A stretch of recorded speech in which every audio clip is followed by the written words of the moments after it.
sa Mahiwagang Burnay. Mula sa Mahiwagang Burnay. Sa Mahiwagang Burnay.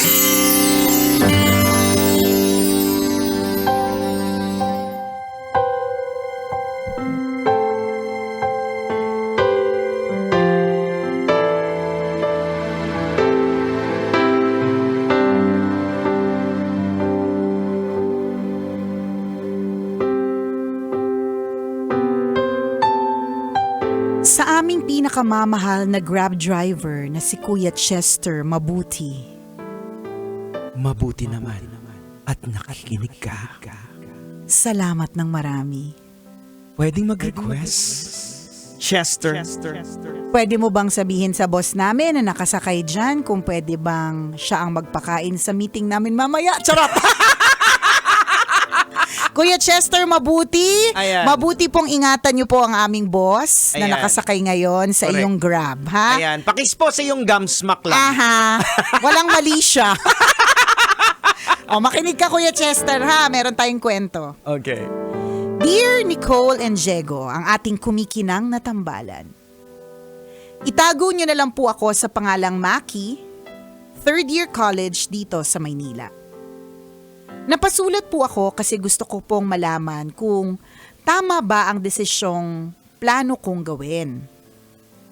Mentally unstable at drained na po kasi ako kaya hindi na po ako makapag-isip ng maayos at hindi ko po alam ang gagawin ko.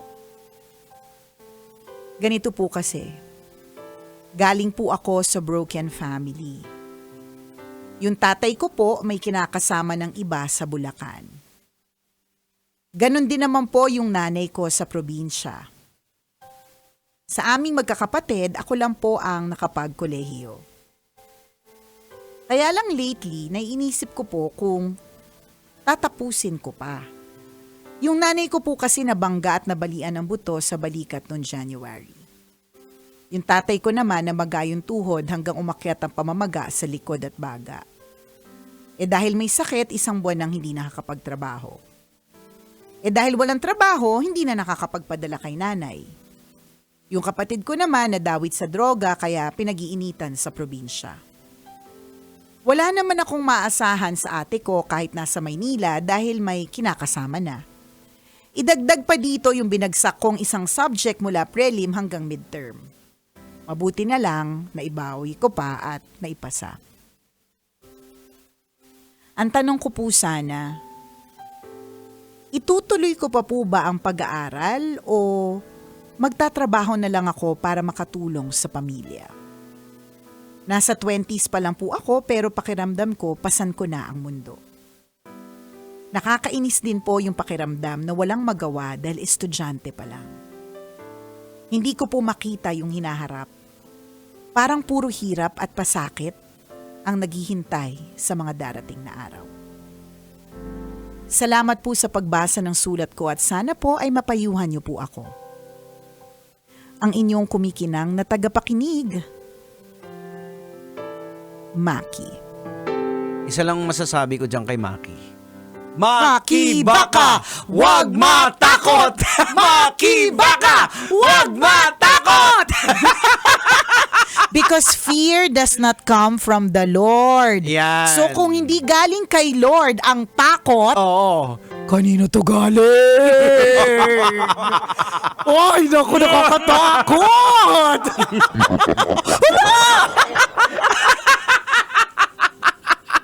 Maki, huwag kang matakot sa future. Yeah. Hindi pa siya dumadating. Oho. Yan, hindi pa siya dumadating, so huwag kang matakot. Kasi, tingnan mo, ano yung last statement mo?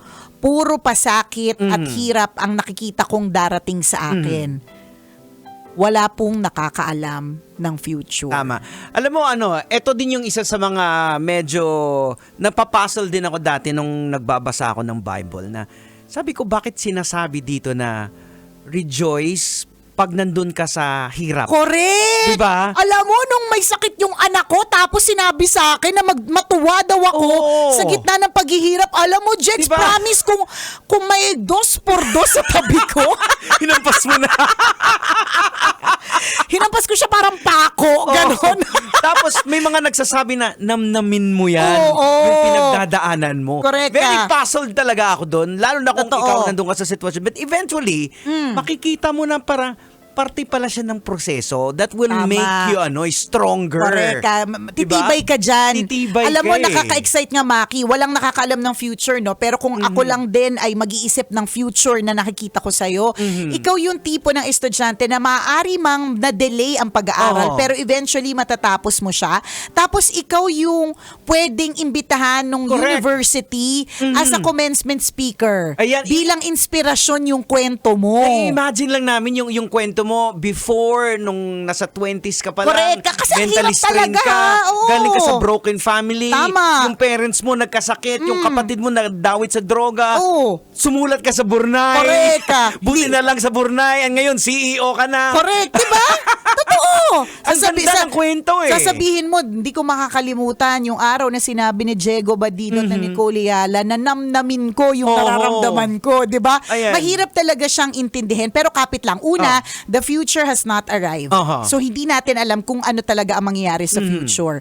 What is important is the now. Aha. Yung ngayon. Correct. So, yung ngayon na sitwasyon mo, para hindi ka masyadong drained or pagod na pagod yung utak mo, Aha. try mong isa-isahin lang muna. Ayan. So, kasi kapag kasabay-sabay kasi talaga, Oo. nakakapanik talaga yan. Ayan. Ito, Nakaka-stress lang talaga yan. tutuldukan ko lang kung bakit kinakailangan mo. May mga nagsasabi na Na rejoice. Rejoice, Oo, maging namnamin masaya mo. ka.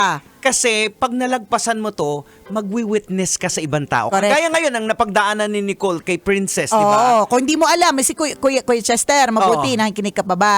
Oo. Yung anak ko po si Princess, in 2021, nagkaroon po siya ng sakit sa brain. Namaga po yung kanyang utak. Akala ko talaga, hindi talaga siya mabubuhay. Pero alam mo, Kuya Chester, mabuti, makinig ka na mabuti, ha? Alam mo ba na ngayon kung anong ginagawa niya? Nasa stage siya, nagpo-perform sa school. Yan. Kasi isa siyang theater actress. Oh, di ba? Oh, di ba? Oh. Oh. Oh, Kuya Di Chester, ba? ako din, di ba? Oh, si Diego, just in case, hindi Tripit. mo alam. Baka hindi mo pa alam. Tripit. 3 beses na po ako na heart attack. 2 Ayan. beses na operahan sa puso. Pero lahat ng mga daliri ko nagagalaw ko. At- buhok lang ang hindi tumutunog. Correct. Wala na talagang pag-asa yan. At pero eto ka, ha?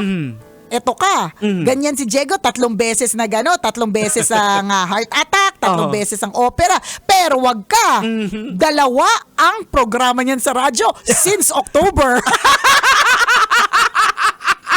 Walang pagod. Oo. Akala mo hindi napapagod yung puso. Correct. Yung bisita nga natin dito sabi niya, hinanap niya, di ba, ikaw si Diego, Oo. hinanap niya asan si Duday. Oo. Di ba? So, ibig sabihin, in other words, talagang nailalaban ang mga dapat ilaban. Ayan. So, sige, ituloy mo. Nagiging magandang kwento siya yung mga Correct. pinagdadaanan mo yun. Parang design ka na pagdaanan mo yan at malalagpasan mo yan. At pag nalagpasan mo kasi, your Oo. story is your Ayan. testimony. Correct, ayan. Ito yung magpapakita sa ibang tao at magpapaalala na wag mawala ng pag-asa. Na Oho. tuloy lang, wag matakot. Ayan. Makibaka!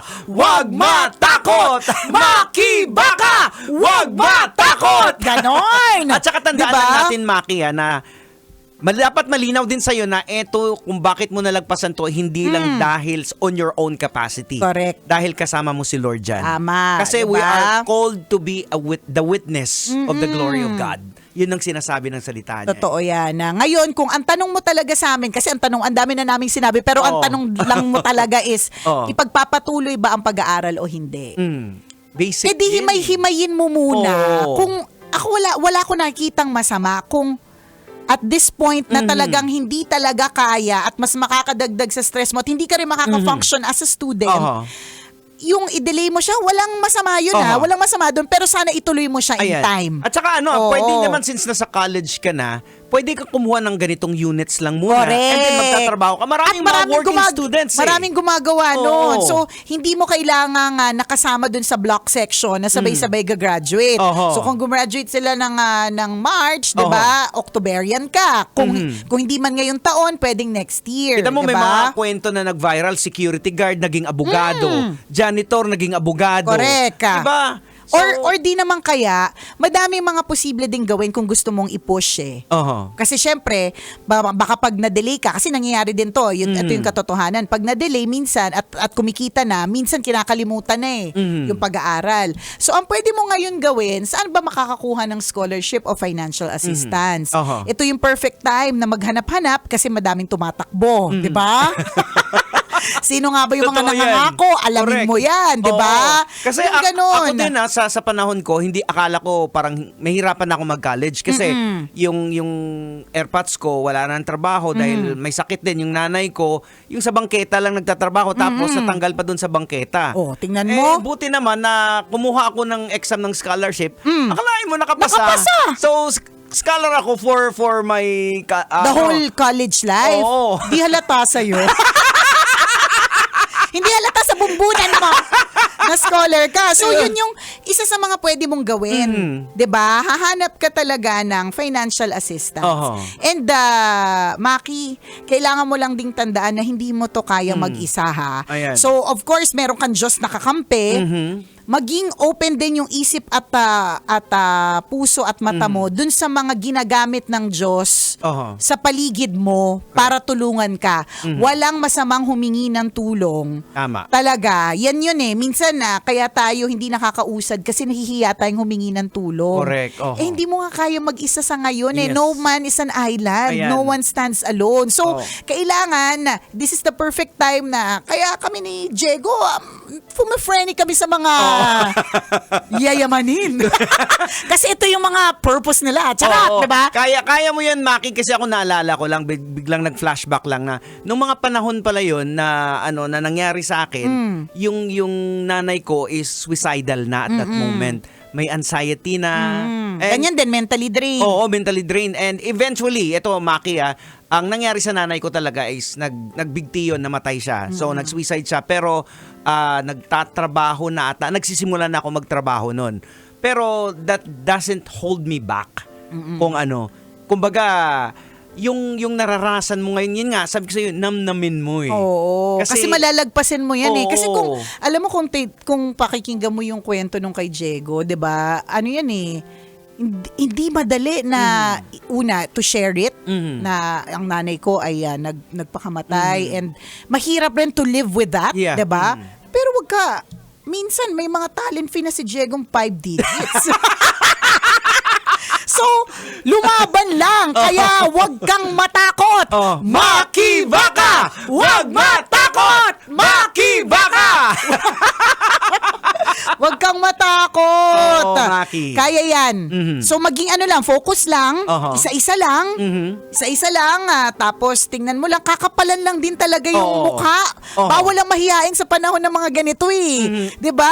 Iba-iba yung natin, iba-iba yung mukha ng mga pagsubok natin. Kung ako may pagsubok, si Nicole meron din na Meron. mahirap din. Correct. Pero kaya nga ibinibigay sa atin yung ganyang klaseng pagsubok sa'yo kasi alam ni Lord na ito ay kaya mo. Hindi niya ibibigay sa iyo yung hindi mo kaya. Tama. Kaya Kasi iba-iba tayo ng eh. Kasi kung halimbawang iniisip ko pa lang yung nangyari dun sa mama mo, Jigs, parang sa pagkakakilala ko sa sarili ko, parang hindi ko siya carry. So kaya hindi din siya sa akin binigay. Oho. Kay Diego siya binigay. Oo, yeah. So, gas-gas mang pakinggan yung sinasabing, binigay yan sa'yo kasi kaya mo yan. Oho. Gas-gas man pakinggan yon ha? True lalo. Oo, totoo True yan. lalo talaga siya. Sabi nga ng isa kong kaibigan na si Madam Mayet de la Rosa, is hindi ko makakalimutan to na sabi niya, bantayan mo nga yung mga krus na hawak mo o kaya yung krus na bit-bit mo. Kasi baka mamaya makuha yun ng iba, mas mabigat yung ibigay, di ba? Kasi your cross is meant for you. Oo. Para talaga sa yan. Kataon lang talaga, Maki, na yan talaga yung krus na binigay sa'yo. Oo. Malalagpasan mo yan. Correct. Actually, sa Word of God yan in 1 Corinthians 10:13 yan na sinasabi doon na parang walang temptation ang ibibigay sa'yo na hindi mo malalagpasan. Ayan. But pag dumating ang panahon at pagkakataon na parang hindi mo na kaya, gagawa si Lord ng paraan. Correct. Na tutulungan ka, pero hindi ka maaalis din sa problema, pero kakayanin mo. Tama. Ayan. Yan yung sinasabi ko na buksan mo yung isip mo at puso mo dun sa mga tao, sitwasyon na ginagawa at ginagamit ni Lord para Oo. tulungan ka. At malay mo, kami ginamit ni Lord, nakapagbigay kami ng perspective sa'yo. Correct. Ito yung Oo. mga way ni Lord eh. Kaya napag-uusapan namin. Tama. Or malay mo, di ba, hindi natin masasabi kasi this has happened in the past, no, Jegs, na napakinggan yung kwento sa Bornay, tapos nag-send ng message sa tambalan na nagtatanong kung paano mag-reach out dun sa nag-message kasi gustong tumulong. Ayan. Hindi ako nagbibigay ng false hopes, but ang sinasabi ko lang, it has happened in the past. Malay natin. Nangyari natin Diba? na ito before. Yan. Kaya again, Maki, wag matakot! Maki, baka! 139, ako pong kumikinang na ulo, Diego At Bandido. ako kumikinang ina mo, Nicole Liala. Kailangan pa bang i-memorize yan? Basic! This Metro's #1